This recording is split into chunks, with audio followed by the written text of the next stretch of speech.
Magandang good afternoon for today's video. Halina't samahan nyo kaming tikman itong malakasan at dinarayong authentic Japanese ramen sa Quezon City na ngayon ay nasa Makati na. Yes, oo, tama. Hindi mo na kailangan lumayo dahil nandito na sila sa Makati para sa inyo. At bukod nga sa kanilang nagsasarapang ramen na 8 oras lang naman pinakukuluan ang broth, hindi rin magpapahuli ang mga authentic Japanese na paniguradong babalik-balikan mo talaga. Dito nga yan sa Kirakuya Ramen, located sa 126 Jupiter Street, Bel Air, Makati City. Sa tapat lang ng Department of Tourism. Pasok mo nga dito Japanese na Japanese vibes talaga. At ang kinagandahan pa dito makikita mo habang pine-prepare ang mga food na ino-order nyo. At kung gusto nyo magkaroon ng free Japanese food, sabihin nyo lang na napanood nyo ito sa Ewik Mukbang. In-order nga namin yung black garlic na isa sa naging paborito ko. Kasi bukod sa itim ang noodles at sabaw, malasa yung pagka-garlic pero light lang ha. Curry ramen na thick ang sabaw. At lasang-lasa ang curry. Napaka-umami niya. At yung kanilang katsu curry ramen na isa din sa nagustuhan ko. Halos same lang ni curry ramen. Yun lang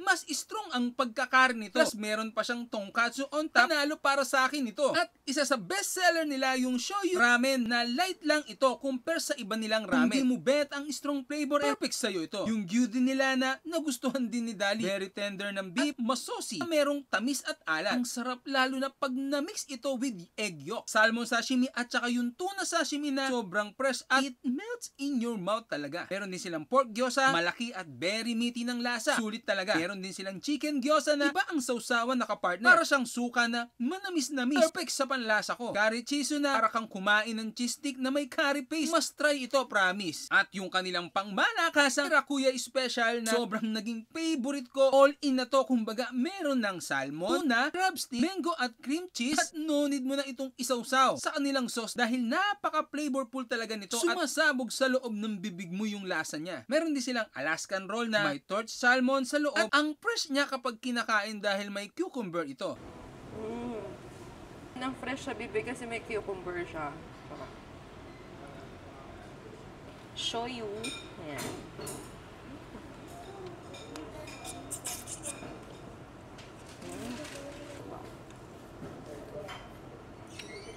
Sobrang creamy nung broth niya.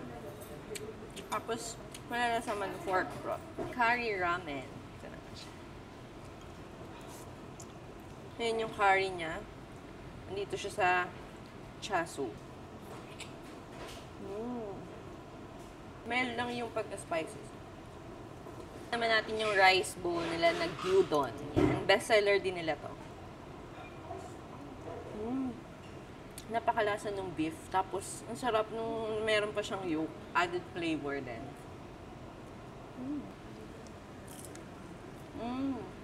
Curry paste pala ito. Tapos may cheese. Parang ginawa Shanghai. Tapos, may drizzle ng cheese. Pork gyoza.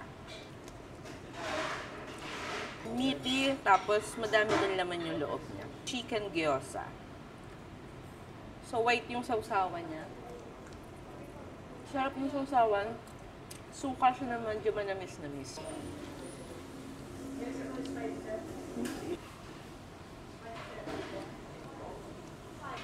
Fresh ng mga sashimi nila, manamis-namis. Sobrang flavorful nito, ang sarap. Tapos, deep fry pala to. Sarap. Tikman naman natin itong black garlic. Ay, black na black pati yung noodles. Yung noodles itself, masarap na malinamnam. Tingnan natin, may kasamang chasu.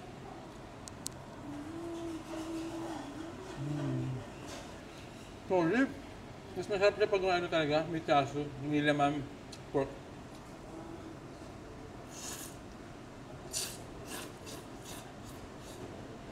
Para rin siyang lasa nung yung curry kanina na ramen. Sabi, malinamnam. Pero nalalasa mo yung curry with the broth of pork. Sarap. Perfect combination. At sa mga mahilig dyan sa Japanese food, open nga pala sila ng 11 AM to 11 PM. At huwag kalimutan na sabihin na napanood nyo ito sa Ewik Mukbang para magkaroon kayo ng free Japanese food kapag nag-dine in kayo. So, paano? Hanggang dito na lang. Paalam!